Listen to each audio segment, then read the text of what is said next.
You're simply hallucinating, you moron.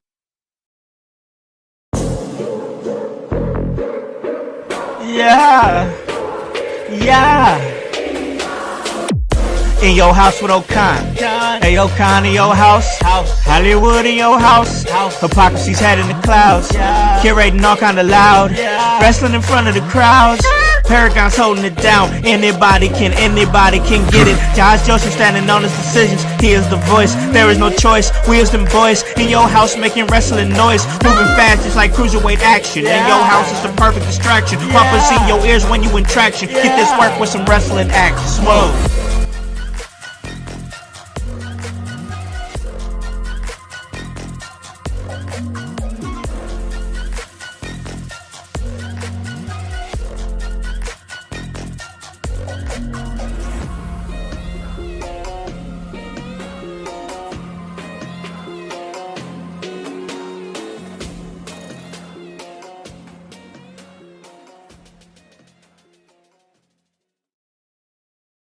What is up, guys? What is cracking? It's the Con Man, and I am in your house. And you guys already know the vibes. Anytime we slide on through here to give you the work when it comes to this professional wrestling business. And guys, it is Thursday, and you know what that means. Hear it in your house. That means it's time for the AEW Dynamite. Yeah.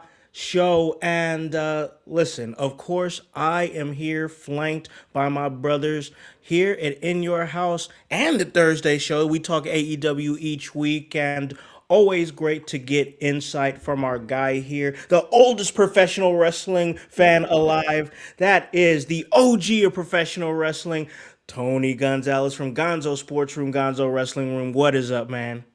Oh, doing good, man. Things going pretty good. Been watching a lot of wrestling. Looking forward to the weekend. Celebrating. I told you guys last week. I misspoke. My kids are 3 years apart, and I usually Yeah. use that to about the anniversary. So I was off. I said 43 years. It's been 40 years. Oh, You were Luckily, fired. yeah.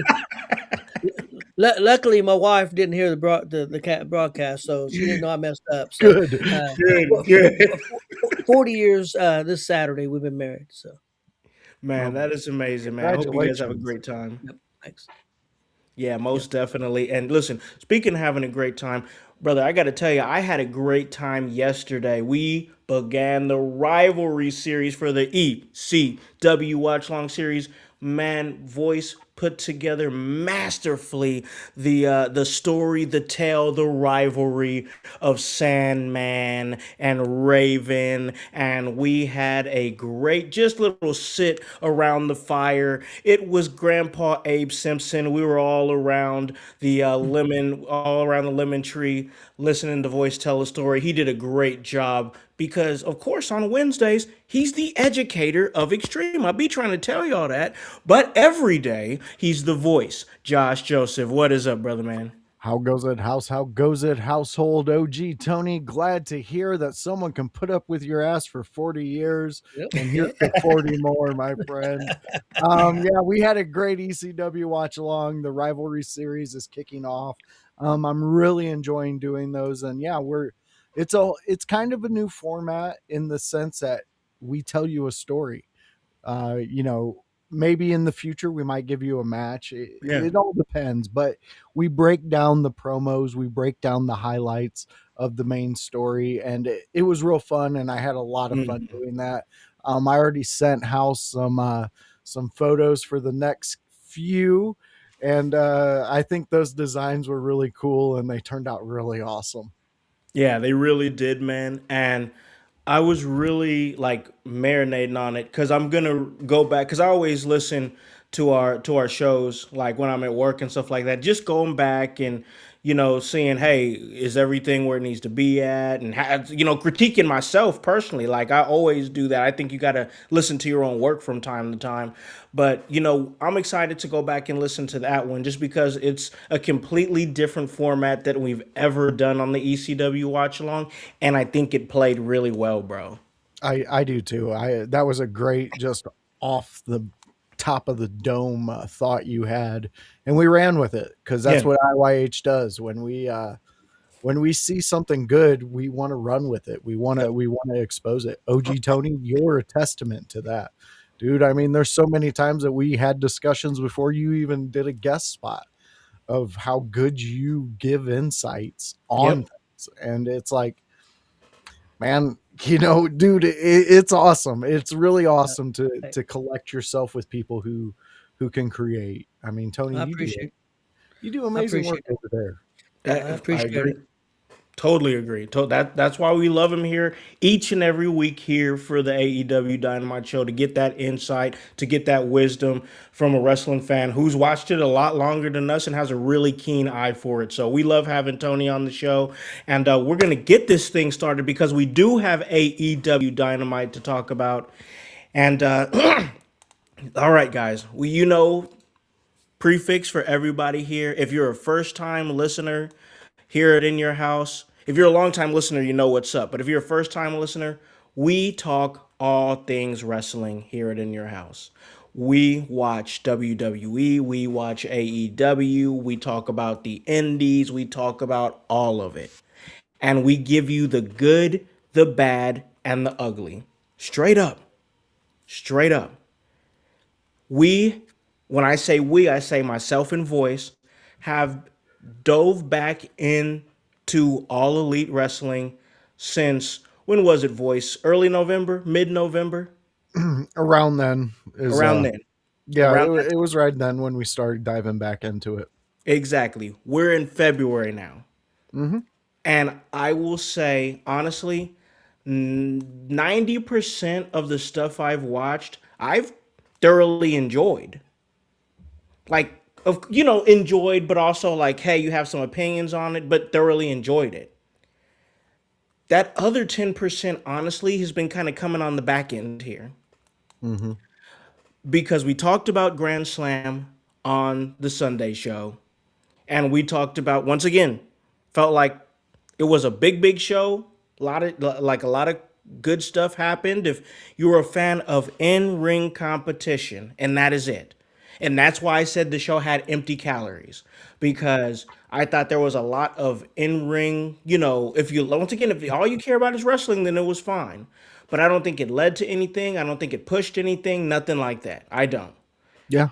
So I'm like, and we were like, okay, let's get back to Dynamite, because Dynamite has kind of been where they've been hitting these solid doubles, and sometimes they'll hit a triple, and they've been getting better with the weekly shows, which has been a huge critique for them for many years, that they can't hit a solid double, solid triple with with the weekly shows. The weekly shows are supposed to be your story builders, and all you're Hmm. doing is giving us you know, 5-star match in the Tokyo Dome back to back to back to back to back, which doesn't make it special. It doesn't. No. If you're giving me Will Ospreay versus Ricochet 6 matches in a row, why should I care? Why should I care? So you got to use those weekly shows as your story builders. And honestly, I think they've been doing a good job of doing that for the last couple of weeks. I'll tell you. First off, I'll say this. I will say this as well. AEW was a sellout last night. They sold out. Yeah. From what I understand, every ticket sold, and it looked like that too. When I looked at, because I was looking for it, when I saw that there was a sellout, I was looking for it. I'm like, what is this? Is this a sellout, or is this a AEW PR sellout? Yeah. So that's what I'm. But it looked like it. You kind of looked like it sold out. Which is great. Once again, also on the flip side of things, I did hear, and I don't know if you guys heard this, but there was a lot of like roster shortage on this show, so they had to do some rewrites because there was like a sickness, I think, that was going around. So there was like a limited availability for what they had planned. Listen. I will give you that leeway all day, all day. For me to say that is for me to say this. I think there were some things that happened on AEW. First off, you started off the show with freaking John Moxley, and you damn near took me right out of it. Right out of it. I mean, I'm sorry, man. I'm sorry. And once again, we're going to get to the good stuff because there was some stuff on the show that I liked. So I'm not just, if you're an AEW fan, just stick with me, bro. Stick with me, okay? Because I am going to talk good about your show. But I'm also gonna keep it real because anytime John Moxley shows up on my screen, I'm like, fuck, man, like. Come on, there is such thing as overexposure, and I'm just sick of this guy, man. I talked about it on Sunday, and I'm a fair man. I'm a fair man. Like voice. There's many times where I'm like, oh, I'm not feeling Jade Cargill. Oh, Jade Cargill's kind of changing my mind. Oh, you're not feeling Drew McIntyre. Oh, well, Drew McIntyre's kind of changing my mind. We're fair. I think we're fair. I So feel so too. so to say this is you got to know that I'm dead serious and tired of what I'm telling you. I don't want to see John Moxley on my TV, especially not opening the show. Especially not being in the first match of the show. You're taking me right out of it. Like I just don't. I can't anymore with John Moxley, man. I'm not gonna get into a whole diatribe about it because we already did it. We already been there. I think we all kind of feel the same way. So at that point, we're just kind of talking in circles. It is what it is. They're gonna keep strolling him out there. He's gonna keep strolling himself out there, and we're gonna deal with it. So it is what it is on that. But I did say I was gonna say something good, and I'm going to get your guys' thoughts on this because, once again, I don't want to get into the whole John Moxley conversation again. It's just beating a dead horse at this point. Willow Nightingale has defended, she's a double champion, of course, with AEW. She has defended the TBS and the women's tag team championships, both, in a combination of those two, 3 times within the last 5 days. That's pretty damn impressive, if you ask me. I don't care who you are. I Yeah. mean, Willow Nightingale is seriously, in my mind, in a league of her very own.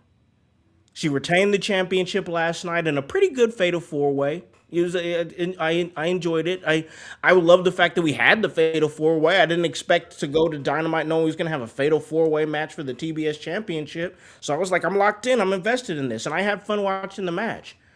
But Willow Nightingale is becoming an anomaly all of her own. I know we've gushed about her before, but voice, man, I know you're a Willow Nightingale guy. Hopefully we can get a few minutes with her at the expo, get some time and just kind of pick her brain a little bit. But bro, 3 title defenses in 5 days, that's impressive.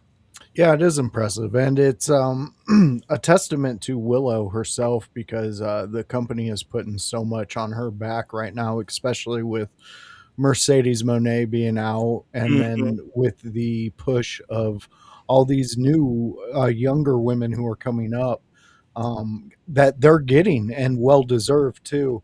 Um, I will say, since we are being honest with some things with AEW, I will say at the very beginning of the show, when they're going through the wrestlers who are shooting promos, Mm-hmm. Willow's Willow, you're at a point that you don't have to build the hype in your promo. You just have to be the hype.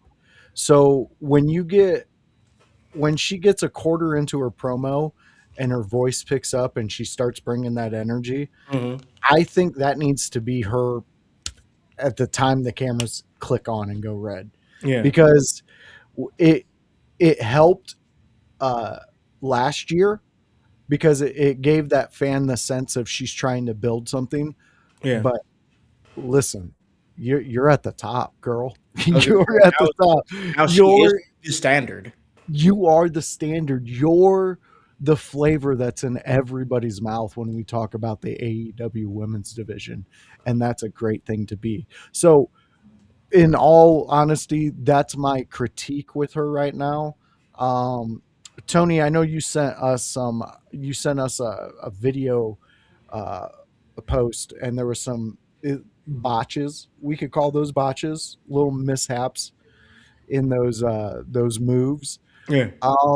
From my perspective, some of the people, and again, I am not a professional wrestler. I am not trained. I am not nothing but a avid fan who has watched this many times. And it seemed like that maybe the people who were receiving the suplexes weren't rotating enough. Yeah. And that has to come with chemistry and things like that. I don't know. That was from my perspective. So I applaud Willow. I mean, fuck, 3 defenses in 5 days. Those are those are old school numbers. Those are traveling house show Yeah. numbers, you know. That's workhorse And numbers. yeah, and lastly, I will speak to what you said about the sold out portion of the show. I I'm I'm in the camp. I was worried because, like Tony mentioned to us, they were giving away tickets. I know WWE has done that, but they were giving away tickets to their house show, you know, and this traveling so quickly right after being in another country, Yeah. you're only asking for your people to get sick. Honestly, I think they should have spent another week over in Australia, did a Dynamite and Collision over there, and Yeah. then came back. And so they have that extra time to rest from coming back from a Sunday morning all the way till Dynamite Wednesday. That's more than fair. Yeah, not a whole lot of turnaround because they did that Sunday house show, so they didn't really have a whole lot of time. No. And then they end up going on Dynamite, and it's like, and Dynamite was in Sacramento, California, I believe it was. I think it was Sacramento.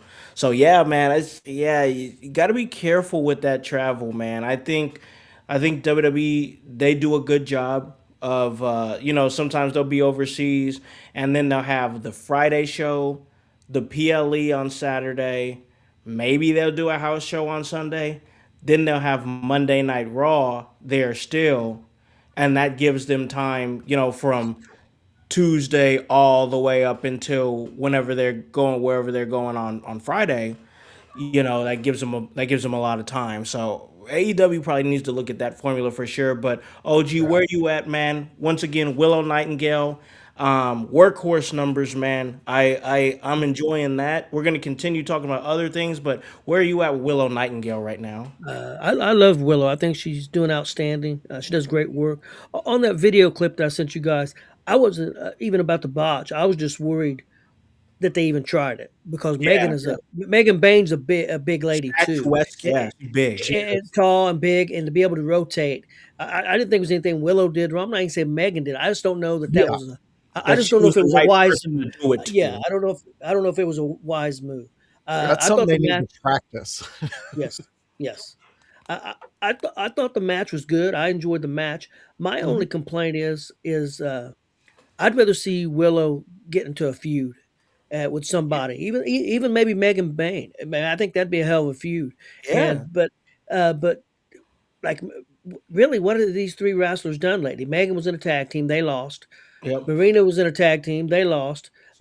Mina just had her hair cut off a little bit on a show a couple weeks ago. So Yep. just I don't know. It was just kind of thrown together, and I It think was. I think I think Willow deserves better than that. I just want to see them build her to what she deserves. But there's nothing wrong with the match. I mean, all four ladies work hard. My only problem with Marina Shafir is that, to me, I think she's trying to be the female John Moxley. Oh, Yeah, yeah. but that's my only problem there. But it was a solid match, and yeah, I agree with you guys. Willow's the bright spot in the women's division, especially with what's her name taking a leave of absence right now. Mercedes So Monet. Monet. Yeah. yeah, Yeah, Yeah. Mercedes, yeah. for Which I sure. prefer. I prefer Willow anyway, but Mercedes is very good too. Yeah, I'm in the same boat as you. I've actually grown to like Mercedes Monet quite a bit, but still, like, for me it's just Willow. Like, I just love Willow's energy. I love her style of wrestling. Her in-ring style is entertaining to me. Like I said, it just reminds me of like Vader or Bam Bam Bigelow or something. She's, bigger but moves swiftly, but still works big too. So I enjoy it. But listen, man, we had AEW Dynamite, and we have MJF, who I believe is another bright spot. I enjoy MJF quite a bit. And me and Voice were talking before the show, and they did this segment. They were hyping, oh, face to face, MJF and Hangman, for their match Revolution or whatever. The promo was fine. MJF does his thing. He says what he says. He says, I hate you. I hate everything about you. And I think there's a lot of people that feel the same way about Hangman. He don't hit for me. So, so it is what it is. But, like, let's get through the pleasantries of this promo or whatever. Why are you willingly saying, if I can't beat you in this match, give me the stipulation, and if you give me the stipulation, if I lose, I'll never compete for the championship ever. I'm like, bro, why are you Codying yourself? Yep. Why are we even having this conversation right now? I was like, please say I cannot compete for the championship as long as MJF is champion.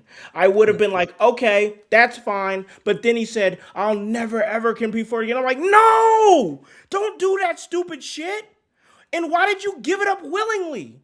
Of course, MJF's gonna be like, oh yeah, I'm just gonna cheat in this Texas Death Match, and you're never gonna be able to compete for the title again. And then you're gonna go to fucking WWE because you made a stupid decision because you can never compete for the championship again and never turn around on it. I don't even understand why. I don't understand why at all. Voice, stop me, man, stop me. Where are you at? I wish I could. I'm there with you. I will say, it added to it for Hangman Page's character. He's this desperation guy. He's this guy who's going to go to any lengths to obtain the title. We seen that when he battled Swerve, and he burnt down the house. I mean, it's too much though. Like I get it. Like, you're showing him your card the entire, like, right there. Like, if MJF would have suggested it and he would agree to it, I probably still would have said that it was stupid because it's the same situation that Cody put himself in. But at least it would have been like the heel engaged this. Yeah. The heel said, I'll give you your stipulation if you agree that you'll never compete for this title ever again. But he gave it away. Yeah. And honestly, the extra line that should have been added in there, as long as MJF has the title, is what should have been said. Again, I've said it two times in a row now. Sometimes it pays to have Vince McMahon in Gorilla screaming how fucking dumb you are for missing the spots, because that is how these guys learn.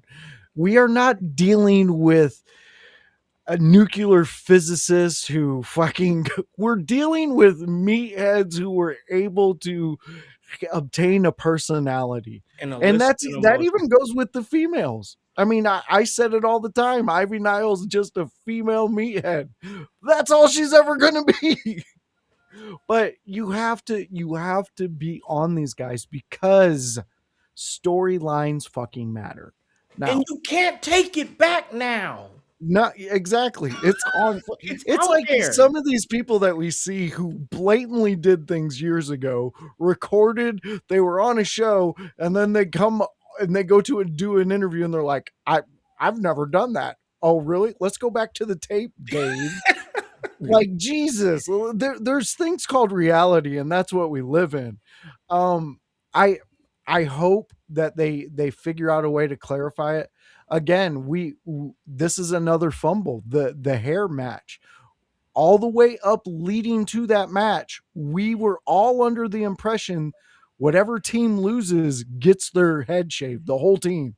And then all of a sudden it happens, and it's like, well, whoever takes the pinfall. We forgot to keep mentioning that. And this is another slip up because there's nobody back there. I believe Kevin said it best.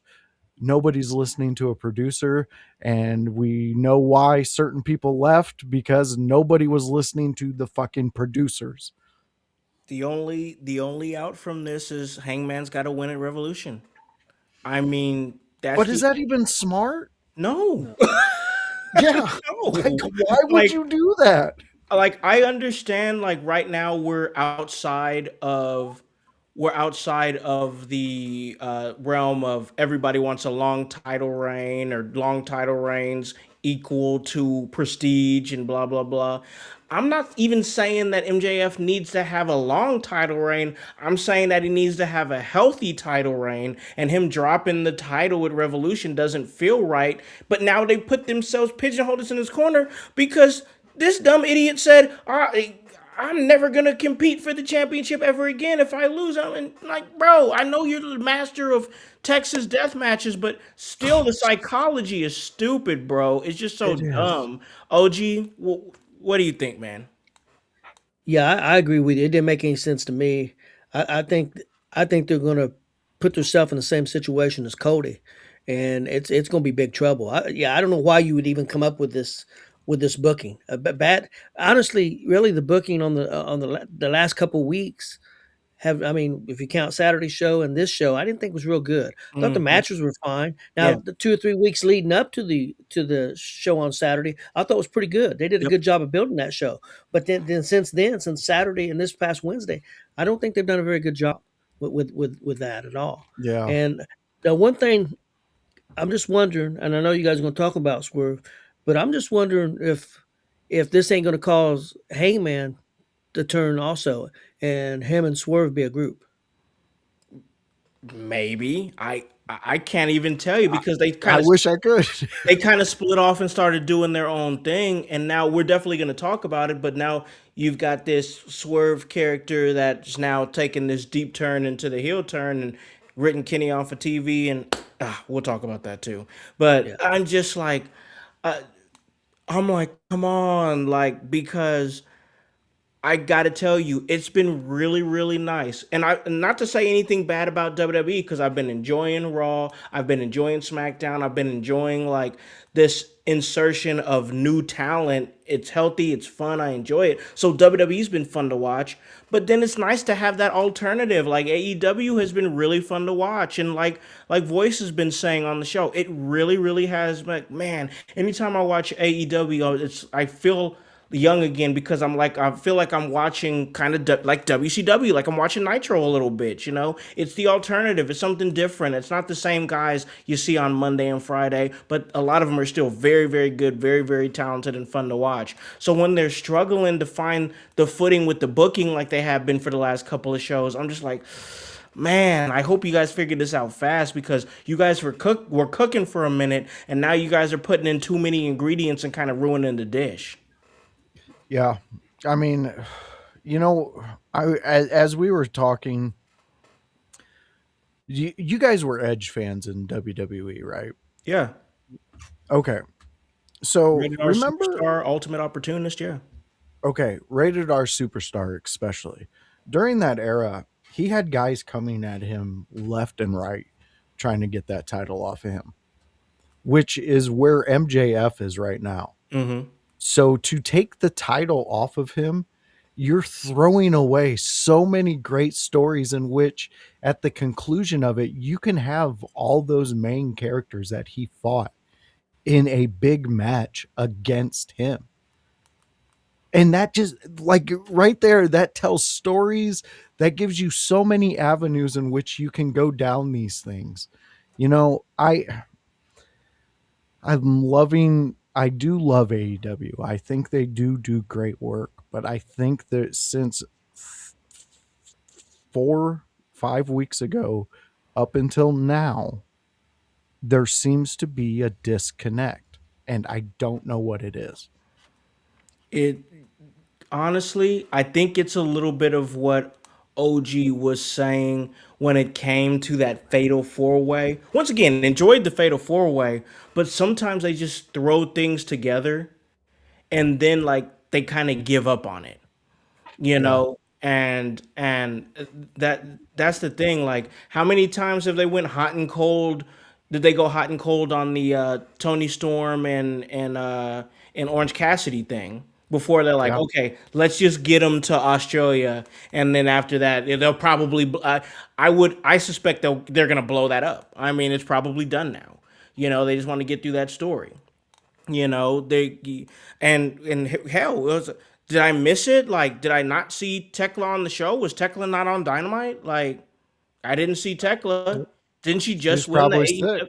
Didn't it might have been sick? I was gonna say, but didn't she just win the Yeah. AEW Women's Championship? Like, if Where you're was not Kyle Fletcher? Kyle Yeah. Fletcher, just He was, retain the title in his homeland in yeah. a nonsensical ladder match, fun ladder match, but thrown together ladder match. This is what I'm saying. It's just things are being thrown together, and it's like, oh, let's just do this, let's just do that, and I'm like, hold on, now you're kind of like throwing, like you're just throwing, darts at the wall and hoping that they'll stick when you had a good formula going. You had a good flow going, and now you're like, oh, let's just throw this in there. Let's just throw that in there. Oh, here's all the John Moxley ingredient. Like, come on. Like, you had a flow. You had a flow. There's like, there's definitely like some chemistry to, cooking. There's some chemistry to putting together a good wrestling show. And I think that when you're like, oh, let's throw this guy in. Let's throw once again. I'm giving them grace about last night because of the illnesses. Because of the illnesses. There was supposed to be some people there, I'm sure. Because why the hell is Mark Davis suddenly getting an AEW Continental Championship eliminator match? What the fuck? Like what? How? Why? And then you had Tomohiro Ishii. He replaced Roderick Strong. He was in that match, and I enjoy watching him wrestle, so I wasn't mad about that. But like, this is the stuff I'm talking about. I'm giving him grace, but still, it's just like I think once again, I want to give him another week. I'm gonna be fair and give him another Dynamite. But honestly, like even the main event, like felt like, hey, let's just rush this and let's just do this now. We're definitely gonna get to it. But listen, we do gotta get to our sponsor. We do gotta take a break. We do gotta pay those bills, and then Hey, House, yeah. can I just say one thing real quick? Sure. I think I've got kind of an answer what the problem is. Come on, let's get to it. Yeah, because I've watched since they started. I may have missed at the most in 6-7 years. The most I've missed maybe 8-9 shows. So I've Okay. watched it regular, Yeah. and it comes down to one thing. When it first started out, everybody loved it because it was new. Yep. And also Vince was over there and was putting out dog shit. So then when Triple H came in, things kind of changed. So at least for a while, I know some people are on Triple H right now, but I think the biggest thing is that Tony's not a booker; he's a matchmaker. So it's hard for him That's to fair. stay consistently to put on good shows consistently. And I mean, puts on great matches. The matches is not a problem, but to make him make sense and all that stuff, and he has nobody helping him and don't keep him in check. And so I think that's the problem about consistent. Now I will say I think the big help for them has been they caught a little fire with Brody King, but I think the main reason why the ratings have came up, I think it's MJF. That's fair. That's fair. MJF is a needle mover. You Yes, can't convince me otherwise. he's And that's probably the why it was. only. Oh, go Probably, ahead, Tony. probably Sorry. the only needle mover they got, really. I mean, don't get me wrong. There's other really good wrestlers there, but as far as being a needle mover, I think MJF's probably the only one they got.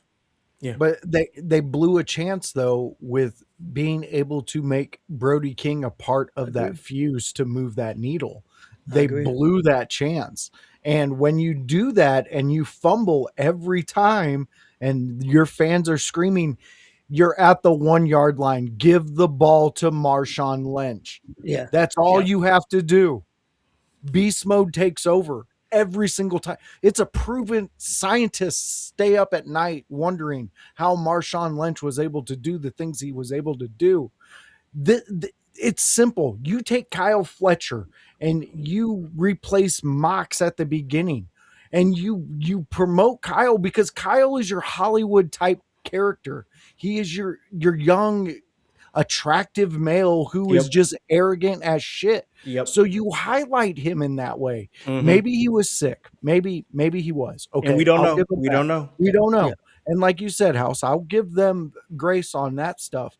But if you start next fucking Dynamite with John fucking Moxley, I'm turning the damn show off, bro.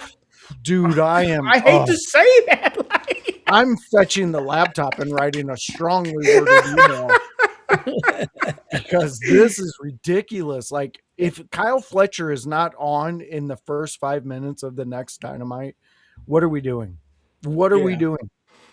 we got to get this youth movement going, man. Like, and it all starts with MJF down. MJF don't even turn. He turns 30 the day of Revolution. The dude's a generational talent. He's not even freaking 30. Yeah. Like, OG is absolutely. He's your truly truly your only needle mover. And you need a couple of needle movers if you're going to get serious about like doing some. And then the Brody King thing, man, like just missed the all boat. that. Yeah, just man, So much. like I said, we're going to take this break. We're going to continue this conversation. And once again, for you guys out there that are AEW fans and you stand for AEW, not dissing your product or anything, but No. listen to old episodes. We have always kept it real, good, bad, or ugly, and we're still going to come back and we're going to watch the product. So let's take this break. Let's pay a few bills. When we come back, we got a main event to talk about. Swerve Strickland turns heel on Kenny Omega. Was it too much? We're going to talk about that and much more on the other side of this break. Hello everyone, it's the Pope Elijah Burke, founder and president of the Love Alive charity. I wanted to take this brief moment to share with you my charity's continued humanitarian efforts to positively impact the impoverished communities in and around the greater Jacksonville area. This cannot be possible without your support. If you'd be so kind, please take a moment to visit our website, love-alive.org, to learn more about the charity and its mission.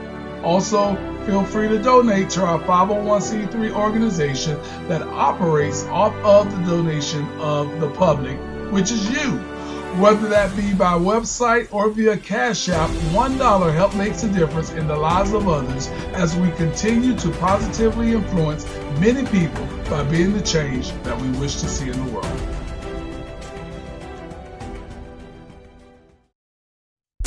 In your house with O'Con. Hey, O'Con, in your house. Hollywood. Emerge faithful for coming out to Emerge 91 Blood and Bone. Since 2019, I have been the executive producer of the In Your House podcast. Since 2021, I've had the opportunity and the privilege to be a part of Emerge Wrestling in Columbus, Indiana. The honor and the privilege to tell all of you, right here in the middle of this ring, that Emerge Wrestling, in collaboration with the In Your House Network, will be at the Squared Circle Expo this March in Indianapolis. Emerge Wrestling in your house. We'll see you in March. Hey, O'Con, in your house. Hollywood, in your house. Welcome to the Brainbuster T-shirt website where your favorite podcast team in your house lives. Look at all these fantastic options you have. If you want that sweet hype, we got it. You want to be divinely designed at yours. Have you lost your voice? We have all that voice merch for you. Are you just a part of the household? We got that too. Brainbuster Tees is where I YH live.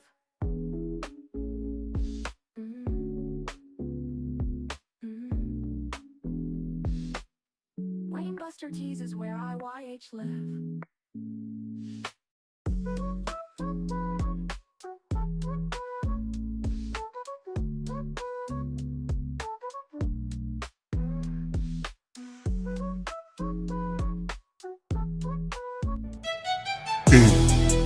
Hey guys, it's the executive producer of the In Your House podcast, Alakon the Con Man House, here to tell you on this commercial break to like and subscribe to In Your House on YouTube. Follow us on Facebook at the In Your House Wrestling Podcast. Subscribe on Twitch at Team IYH. And remember to follow us on Apple Podcasts and Spotify.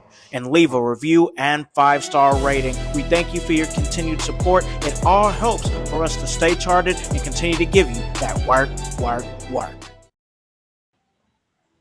Hey guys, welcome back to In Your House. We are talking AEW Dynamite. I'm hanging out with OG Tony Gonzalez from Gonzo Sports Room, Gonzo Wrestling Room, and of course the producer of the show, the voice, Josh Joseph. And man, I got to tell you guys, I'm feeling good. I'm feeling up today. I started going back to work yesterday. I know, OG, I know you haven't done that in a little bit, but I know you remember those times when you come back from a vacation. I had just had a week off, and then that first day back at work is always the worst, man. Always the worst. So now I'm on my second day, got through the second day, and I'm like, all right, I'm feeling pretty good. And I really honestly think it's because of goalie nutrition, goalie gummies. I took a little apple cider vinegar in the morning to get that energy up and to be able to get me, through my day. Really helped me get through that. And man, you guys can get your wellness journey going too. All you got to do is go to goalie.com and we can help you out, because at checkout you could put in promo code IYH, get you that 10% off. And hey, check out everything we're doing on Facebook Live, on YouTube, on Twitch, on X, and then on demand on the podcast version on Apple Podcasts and Spotify. So we're continuing our discussion about AEW Dynamite. And if you guys are an In Your House fan and a Dynamite fan, I hope you haven't turned us off yet. I hope you keep watching. We still love you. We really do. We really do. But listen, bro, once again, like I said, and I'm going to stand firm on this, if you were listening to our episodes back in like 2019, 2020 and whatnot, you would know that I had not so nice things to say about WWE at that time. I've always kept it across the board in that way, that I'm a WWE fan. I can't ever see myself not watching the WWE. There's times where I haven't watched it where I was like, you know what, I'm just done with this. But like, I think that they're finally at a stride right now where I don't think they're going to lose my viewership for quite some time. I really don't. They'd have to go back to being a complete dumpster fire, and I don't see that happening. I just don't. I think it's going to ebb and flow, but I just think that it's going to be the quality that we see now today. But I've always kept it straight, a band, honest, 100.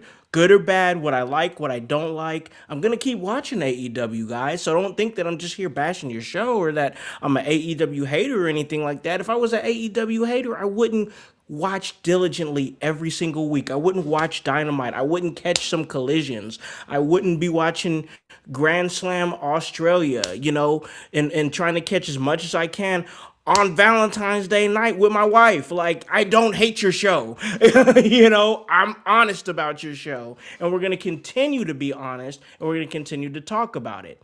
I guess some news and notes real quick before we get to the main event. I'll just kind of prattle those off, and then you guys can kind of give me just a little condensed thought about it. OG, Young Bucks, FTR, Revolution. What are your thoughts on it? I watched the segment, man, and I got to tell you, the camera cut on the super kick on Big Stokely Hathaway. Somebody needs to be fired, dude. Yeah. Somebody needs to be absolutely canned for missing the super kick on the guy in a wheelchair. Are you freaking kidding me? That was a huge miss for me. But do you have any thoughts on them reigniting this feud?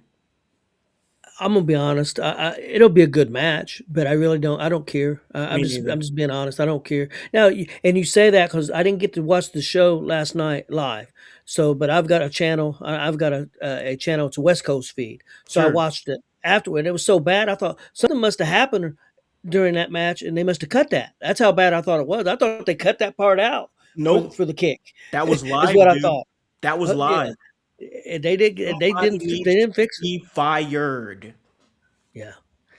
Yeah, I just don't care. I mean, nothing against either one of the teams. They're both very good. Great team. It's just not. There's nothing there. No meat on the bone. Yeah, it's there's nothing there. There really isn't much there. All right, so another news and note. Hook returns, and now he has declared himself the de facto leader of the Ops, and he says the Ops are recruiting. I looked at that, and I was just like, okay, so Hook is now the leader of the Ops now. All right, so, and they're recruiting. All right, okay, so what's this mean, voice? The Ops are recruiting. Oh, wow, Mr. Sarcasm, yeah, I don't care. Yeah, I don't care. I mean, this is such a weird way to bring Hook back. Ops are recruiting. Yeah, but for Hook to be a leader, Yeah. what are we doing? Yeah. What are we doing? We Bro, haven't hold on, Will. built You're him. missing the point here, bro. You're missing the point. They're, The ops are recruiting. they're recruiting. Come on. Howse, I gotta hit you with a. What? I mean, come ops are on. recruiting. Yeah, that was pretty bad.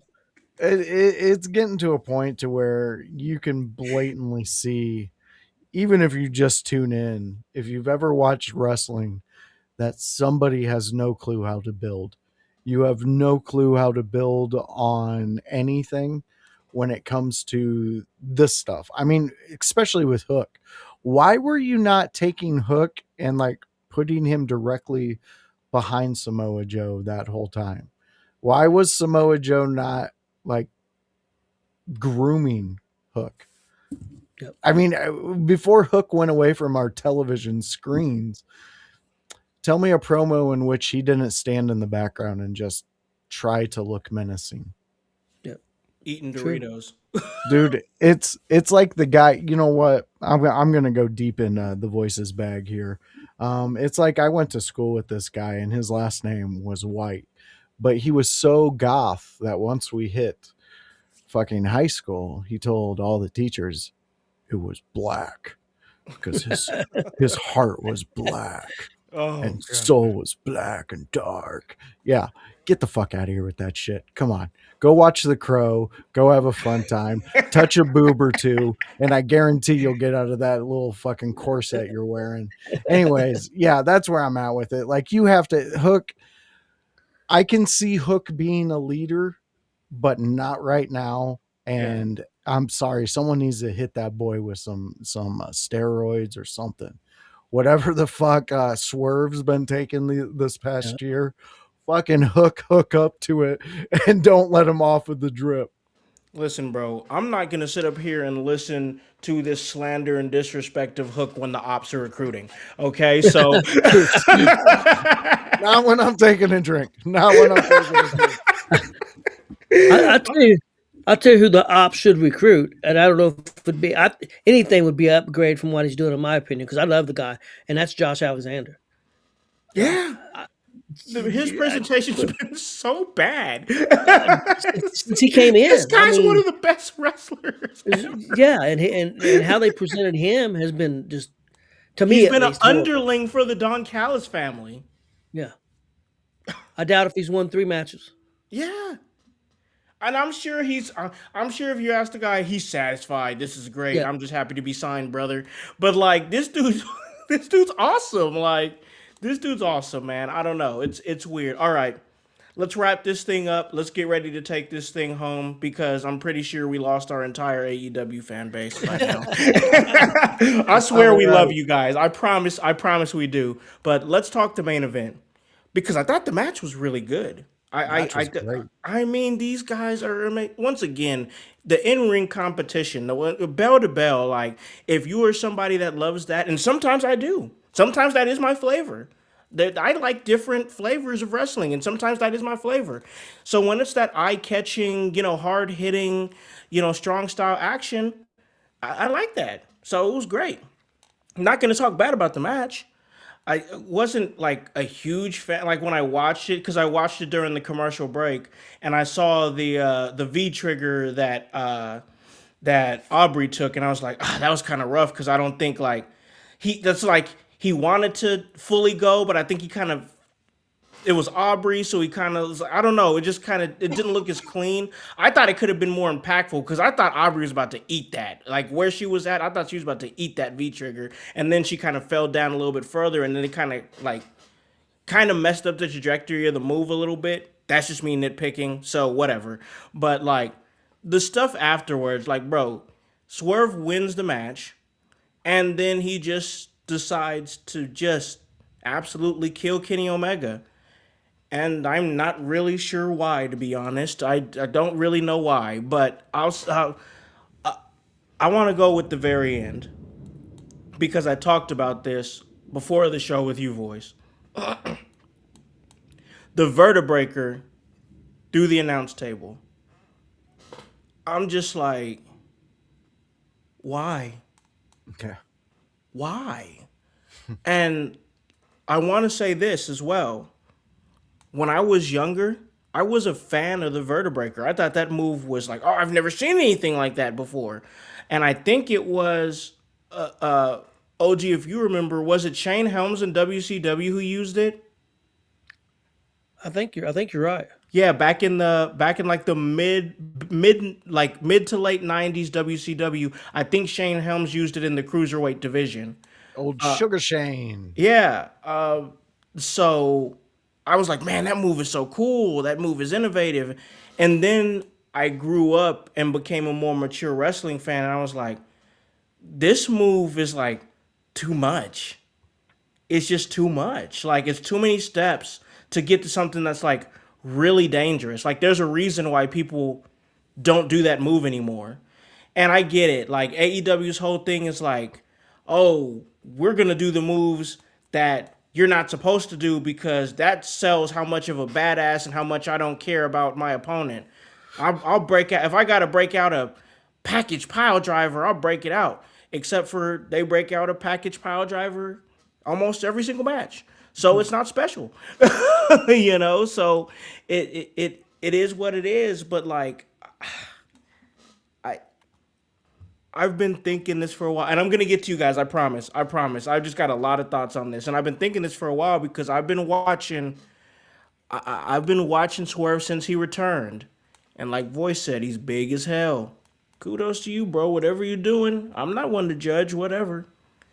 But I'm watching how he's presenting as a character, and I'm somebody who is a fan of Swerve. I've enjoyed his work, but Voice, it just feels like right now, every promo he's cutting, it feels like he's trying to oversell me. I'm a badass. Look at me. I've got the dark shades under my eyes to sell how much of a brooding badass I am. And I'm like, bro, like, okay, all right, you're a badass. Why are you puffing your chest out so much, bro? You're a former AEW champion. What are you doing? I don't know. Like, I just feel like it's too much. He's been a little bit too much lately since his return. Yeah, I mean, that's a fair point. To be honest with you, I had this thought a week ago. I know you've been thinking on it for longer than that. But it gets to a point to where it's like with Hangman. Hangman became a trios champion, correct? Yes. But was still wanting to fight MJF. Like, you don't even care about that title, bro. Yeah, exactly. Damn about that title. Why waste it on him? You didn't. The trios title didn't gain more attraction because of Hangman. Like, no one gave a fuck that he was a part of the trios. And with Swerve, it's like if we find out next week Swerve gave himself his own nickname, I'm going to be a little upset. You know what I mean? Like, the kid who comes into school, he's like, they call me Cobra. Who the fuck calls you Cobra? We're in the third grade. Right. Like, no one calls you Cobra, bro. Yeah. So, but yes, I know what you mean. Swerve does, there's a thing when you have a problem with telling stories, and this is a company, because then guys oversell. How many times did we have to see that fucking dragon suplex? Like that whole fucking match. And I loved the match. I thought it was a great match. But if I'm going to nitpick it, how many times did we have to lead up to that one move? And then the just afterwards. And Tony brought up a great point. But again, Tony, with that point, and we'll get more into it when you bring it up, but with that point, like, you shouldn't have presented Kenny Omega in that way if you already knew that. What we should have gotten was Kenny Omega eating loss after loss, and then him saying, you know what? I got to go away. I got to go reevaluate because whatever I thought I was going to do, I'm not in that gear, and I got to change gears. That makes more sense. That's more digestible for the fans, because the fans. I'm sorry to add. And then when he comes back once again, because we're going to talk about the fact that he's not going to be at Revolution, and then when he comes back, then he's going to start picking up victories to kind of build that confidence again after he's had a loop. Dude, you are 100%, because with all those losses, the moment that he hits that fucking stage, it is a Japanese businessman mukbang where they're just going to town on themselves and everybody wins. Because Kenny Omega has that pop ability. He just has it. It's much like Swerve. If you were to take Swerve off for 3 to 4 weeks, the moment his music hits, it's a fucking riot. Yeah. Because he has that ability. He does. What you're doing is you're making me go, why the fuck is Swerve on my screen doing this? Yeah. I don't need him to do that. The stomp that Kenny took on the ring apron, holy fuck, we are lucky Kenny has a bottom jaw. Yeah. Sometimes like that shit is just gnarly. That they I don't know. The from what I know with the wrestlers, that outside of that ring is the hardest part of that fucking ring. And you guys are doing some of the gnarliest fucking moves on there. They did it. He did a dragon sleeper on it. I mean, Swerve sold it perfectly, but the fuck that you did the suplex that is dangerous in the ring itself because of the snap you put on it. Like, I don't know. It was a little too much. And this is from an extreme fucking, like, a weekly show where I love violence. I love all this, but like, I don't know, man. It left something with me, and I wasn't too happy with it. I just don't feel like it added anything. Like, that's where it's at. Like, I love violence and stuff like that, but hell, sometimes I like senseless violence. Like, if somebody just comes out and just starts beating the brakes off of somebody, I'm like, hell yeah, let's go. But like, this just felt like too much in a way where I was like, I don't know if I even needed to see that. Like, it didn't make me feel that Swerve is any more of a badass than what he's already trying to portray. Like, it didn't make me think about that. OG, where are you at with the whole Swerve situation, the match with Omega? Omega's going away. It looks like, because like you said before the show, you were saying it looks like they were writing him off TV to do this tournament, this gaming tournament that he's going to. I don't know, man. Where are you at with Swerve, and where are you at with that whole situation? I love the match. I thought the match was good. I thought, like you guys said, it was afterwards. So much of it was overkill. But I think you said something earlier. I don't know if it was live or before the show. It seemed like he's trying too hard, and I think, but I think Swerve is honestly probably a natural heel. So I'm hoping since he's going to be a heel now, that maybe he'll gel into that, and be more comfortable. I think he will. I think he will. But guys, I think that they're going to build up a big feud between Omega and him. I don't think Swerve's going to be going for a title anytime soon. I don't think Omega's going to either. I think their big main event when they go to England, as long as he's healthy, is going to be Will Ospreay and MJF. I think that's where the money's at. So I think that's where they're going to head. As long as Ospreay is healthy, I think they feel like he's going to be ready. So I think that's where they're going, because that's going to be over in England. Ospreay's going to be big there.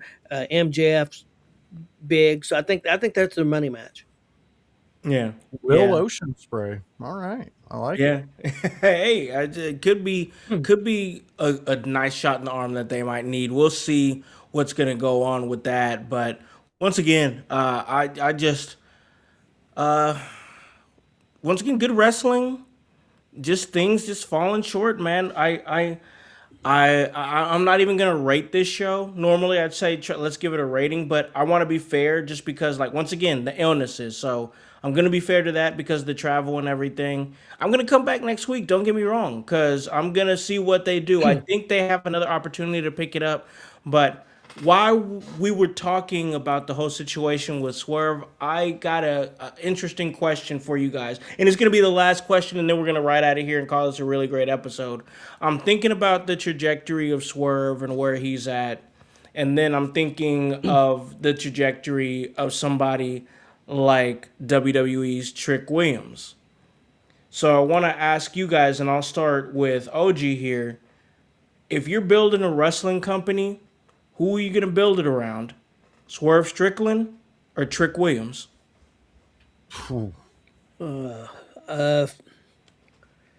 Man, the way Trick has took off since coming to the main roster, I've actually been just a little bit surprised because when Trick first came in, I'll be honest with you guys, his first 6 months, first year in NXT, I said, this guy ain't gonna make it. I mean, I didn't think, and then of course he got hooked up with Carmelo. Yeah. Everything started clicking. He worked in the ring. Does he put on 5-star matches? No, but he's adequate in the ring. He's learning how to tell stories, and then he's just got character after character after character. I mean, it just explodes off the screen. Yeah. So, and he's also, I think he's a little bit younger than Swerve. So I'm going to say Trick, man. I would take right now what Trick is. Over, I hate to say that because I love Swerve. Swerve's one of my favorites over in AEW, really is. But right now, the way Trick came over in just a short time, and the way he's already commanding the audience over on SmackDown, I'm gonna say Trick. I think there's more upside. Yeah, I like that answer a lot. We got Fighting's one here. He's saying he would take Swerve. He says he has better mic skills and ring skills overall. That's fair. That's fair. But let's see what the voice has to say for this situation here. Just came off the top of my head, just having this conversation about Swerve. Who are you building your wrestling company around? Swerve Strickland or Trick Williams? Well, I like this question, and I like Tony's answer on it. Yeah. I really do. I mean, because it makes a lot of sense. I'm going to go with Fightins, though. I'm taking Swerve, and the reason I'm taking Swerve is because of the wrestling fans. He is proven over with them. Mm-hmm. Trick is proving he can get over with the fans. Yeah. Wrestling fans are the most fickle people to ever. Think yeah. football fans were like the way they talk about how they're going to trade teams, they're not going to cheer for. I'm part of that. The whole last year, Yeah. the Bears, I was down their throats, and then they do an amazing turnaround this year. So wrestling fans aren't like that. Wrestling fans will turn on a wrestler in a heartbeat. I mean, for Christ's sakes, let's go back in the legend bag. 2 weeks ago, Kevin Nash was a darling because of his stance on one subject. And then he gets his little high horse up there. He's like, I'm big sexy. I could say what I want. NWO forever, brother. And he says what he wants. And then real quick. the fans fucking knocked him down like a goddamn piñata getting knocked out of a tree, man. And well-deserved. I like to ring the bell of truth. Ding, ding, ding, ding. I've been calling this motherfucker out for so long. And all the wrestling fans were like, no, you said WO, man, for life, brother. No, this dude's been a dick nose since day one and has held people down. And now he's using his words. So I'm going with Swerve. He has proven over time that he can captivate an audience.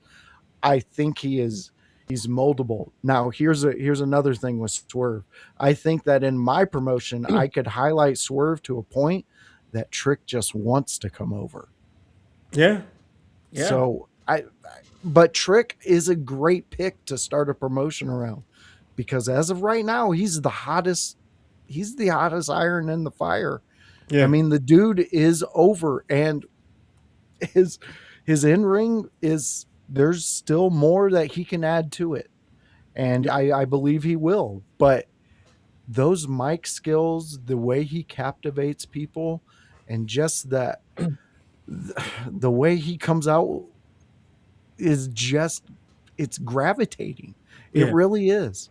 It is. And I think his is more natural than Swerve, you know? Oh, yeah. Yeah. And I'm not saying Swerve's faking who he is or things like that, but it's that badass persona that he projects that it gets me that way you are, Howse, where I'm like, I don't know, man. Yeah, exactly. Like, and it's so different with Trick, bro, because when he comes out with all the big bravado and the lemon pepper steppers and saying I love it, man. Like, I'm like, bro, I can tell this is who you are.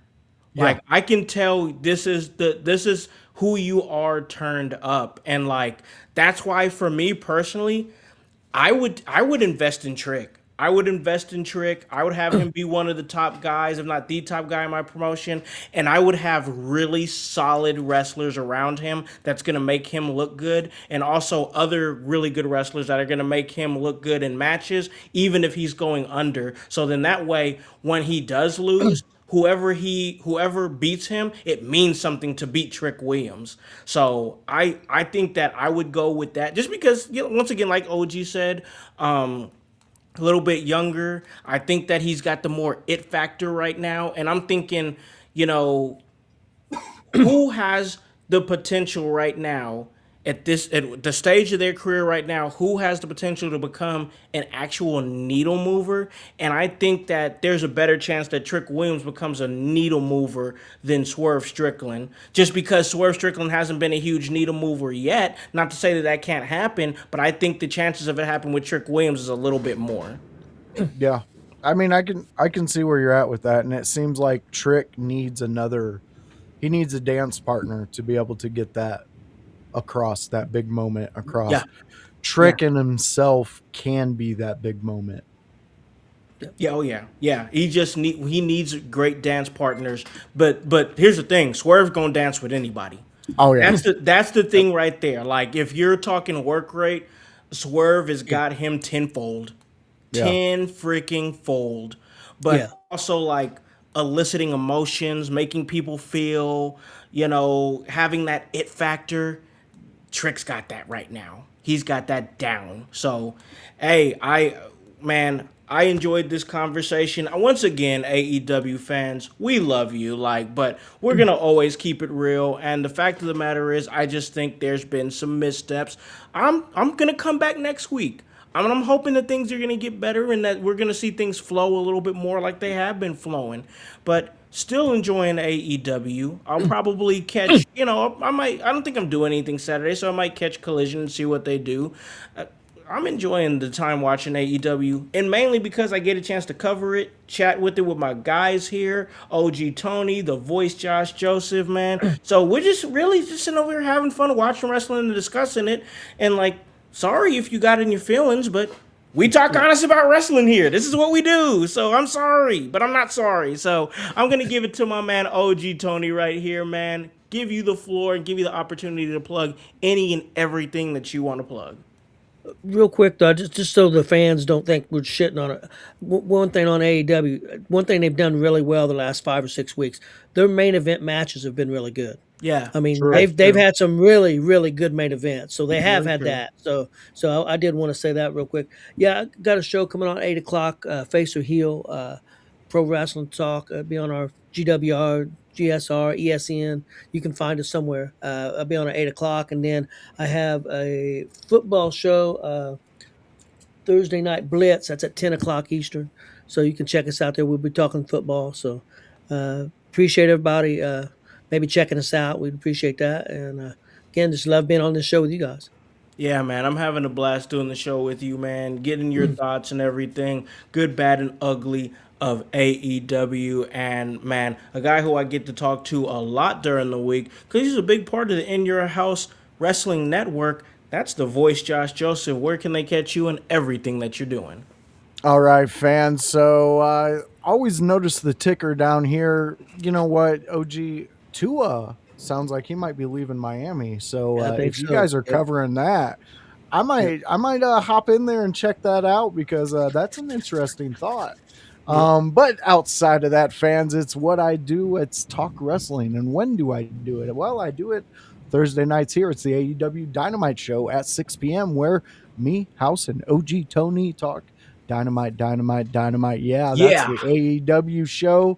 And it may sound like we were down on it, but we're not. We trust us.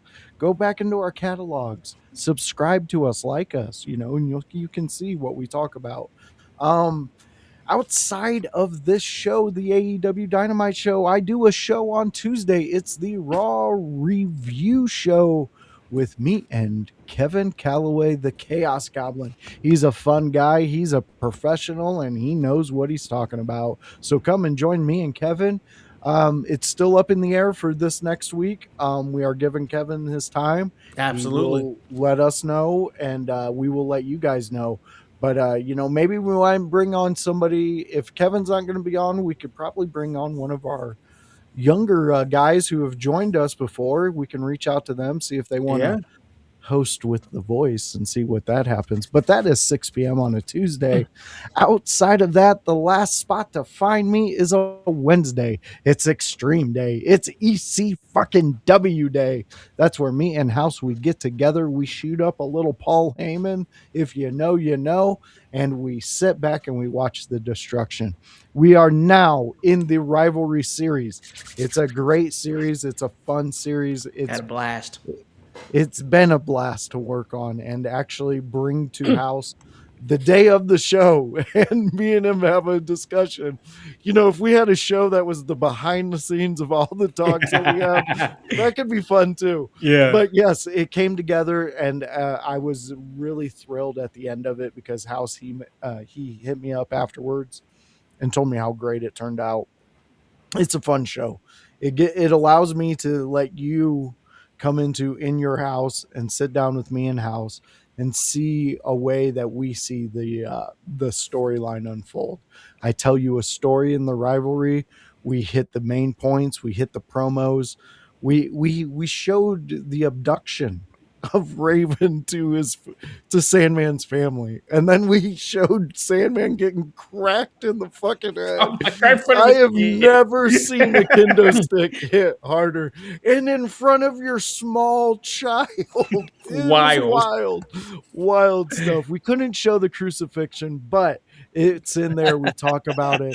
It's a great story too, so go back and check that out. ECW Watch Along is my pride and joy inside the In Your House world. It is something that I brought to Howse and said, I want to do something like this. And from there, we have spawned more watch alongs. We have dabbled in other things.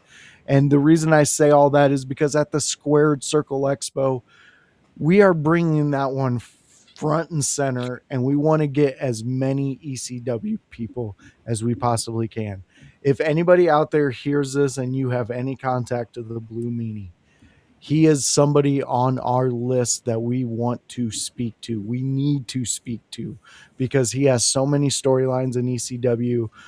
He was just involved in the crucifixion one, and the whole time he's like, "This is fucked up. This is fucked up." So I really want to make this special, and I really want you fans to see what we can do because that is going to get better. It's going to be presented in a book form to where I tell you chapters, but take it as a visual comic book. It's going to be a fun time. So stick with us. That's 6 p.m. on Wednesdays, the ECW Watch Along. I'm done. Yeah, I'm long-winded. I'm sorry, but I really enjoyed it, man. It was a fun time. Yeah, no, it was a great episode. And guys, that's now available on Apple Podcasts and Spotify for you guys to listen to. It is out now currently. So yeah, go check that out. It was a great time. And yeah, that's what we're looking for, man. New and innovative ways. We've been doing this ECW Watch Along for a while now, and we've really, really grown it into something really fun. And to bring people in who love ECW. Sometimes we'll have Dirty Dick in the chat. Sometimes we'll have Nightwing in the chat. Sometimes we'll have Daniel Garcia in the chat. All guys that have enjoyed and loved ECW. So they know when it's Wednesday, they'll come, they'll check us out and hang out with us. And we hope you guys hang out with us too. And just talk some wrestling, man. Good, bad, ugly. It doesn't matter. And if you disagree with us, come in and tell us we're wrong. It's okay. This is why. What would be the point of us going on a live platform if we weren't going to go out there and be like, hey, some people are going to disagree with us. We should crash out. Bro. This is open discussion of wrestling, bro. I'm not here to crash out. If you disagree with me, bro, let's talk about it. I love it. I enjoy it. So, yeah, I'm enjoying the direction that it's going in right now. We're going to continue to watch AEW. This Sunday, we are going to do our thing. And we're going to do our Sunday house party. We have got myself. We've got The Voice, Josh Joseph. We will have social media manager Bryce York. He's going to be coming in and hanging out with us. And then our guest for the content creator series is going to be poet and songwriter and actor and director, my brother out there in LA, AJ1. He's going to be coming on the show. He is going to be checking out everything in your house, and we're going to talk whatever happens on this Friday's SmackDown. We're also going to do our Elimination Chamber prediction show as well. So come join me and the team and our guest AJ1 as we talk all things wrestling this Sunday, because guys, it's all part of the work, and that's HOWSE, and the W stands for work. So for OG Tony Gonzalez from Gonzo Sports Room and Gonzo Wrestling Room, and of course the voice Josh Joseph, and the whole team here at In Your House, I'm Malakan the Con Man House, here to remind you to tell a friend to tell a friend to tell a friend to hop on this bandwagon, get on or get gone, because the household is still going mighty strong. You guys have a great day and a great rest of your week. We'll see you Sunday. Peace. Dynamite, dynamite, dynamite.